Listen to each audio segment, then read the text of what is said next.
In the following podcast, we'll discuss shortness of breath, specifically asthma exacerbations in adults.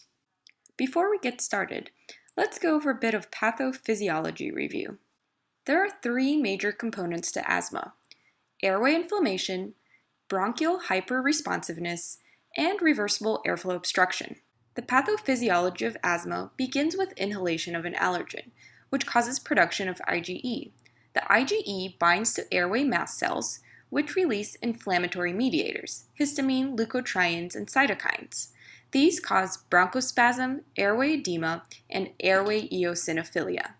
Remember, chronic asthma can result in permanent airway remodeling. So what can cause an asthma exacerbation?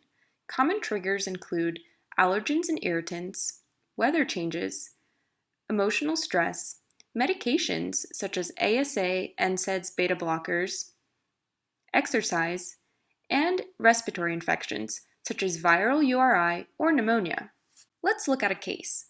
Mr. Smith is a 34-year-old male who presents with complaints of shortness of breath and states that he thinks he has a cold. Rhinorrhea for the past 2 days, cough for 3 days.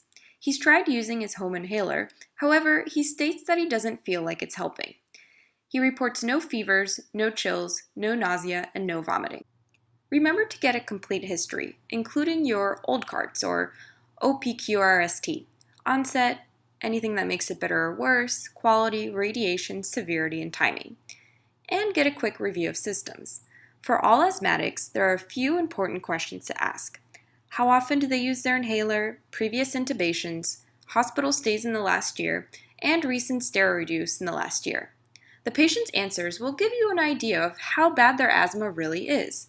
Only one steroid use in the last year, and they only use their inhaler once or twice a month, well, that's not so bad. But if they've been intubated before or have had many steroid bursts in the last year, that's a little more concerning. Next, you should get a good physical exam. Always check out the vital signs first, and pay attention to the respiratory rate and O2 saturation. For our patient, Mr. Smith, his heart rate is 98, BP is 140/89, respiratory rate 24, temperature 37.8, and O2 saturation is 92%. Next, you should do a general exam, paying specific attention to the respiratory exam. How tight are the patient's lung sounds? Are they moving air well? How wheezy or stridorous is the patient?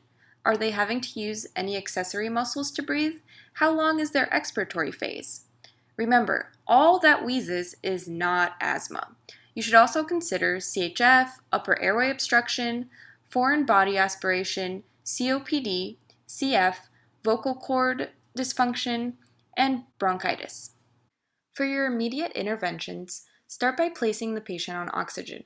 Your goal is to get oxygen saturation over 90%.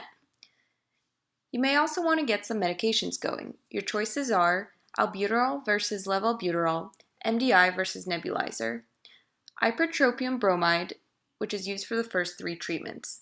Typically, we order duonebs, albuterol and ipratropium for 3 doses.